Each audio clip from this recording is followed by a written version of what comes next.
सबैजनालाई ढोकिदिया तर मेरो कानमा जबरजस्ती रुवाई रुवाई दुलो बनाउनेलाई चाहिँ ठोकिदिया अनि तिमीहरूले चाहिँ के को ढर्रा पारेको हौ यो कानमा चाहिँ अनेक थरी लाउनु पर्ने तिमीहरूलाई म जन्मेको चाहिँ खालि घोच्नु र रुवामुलाई हो ए घरि पाखुरामा घोच्छन् घरि कानमा घोच्छन् के हो ल पाखुरामा त घोचे ठिकै छ मेरै लागि मेरै स्वास्थ्यको लागि तर यो कानमा चाहिँ के को लागि घोचेको तिमीहरूले यो लगाएर चाहिँ के पाउँछौ तिमीहरूले कुन चाहिँ अगाडि पायौ यो लगाएर अझ हाम्रो कान छेर्नुलाई नै बन्दुक रे त्यो बन्दुके कुन चाहिँ हो त्यसलाई पनि हाम्रो आँसु चाहिँ लाग्छ कि हामीलाई कति रुवाई रुवाई जबरजस्ती छेडिदिएको छ नि त्यसले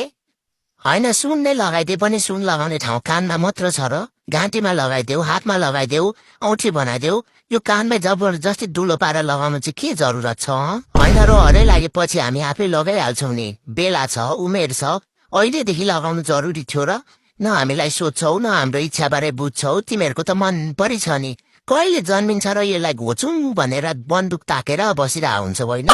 तिमीहरूको यस्तै बानी छ र त मलाई रिस उठ्छ त छोरा छोरी सबैलाई घोच्या छन् फेरि जबरजस्ती लगाइदिया छन् कसैको इच्छा बुझ्नु छैन तिमीहरूको बानी त कहाँ गतिलो छ र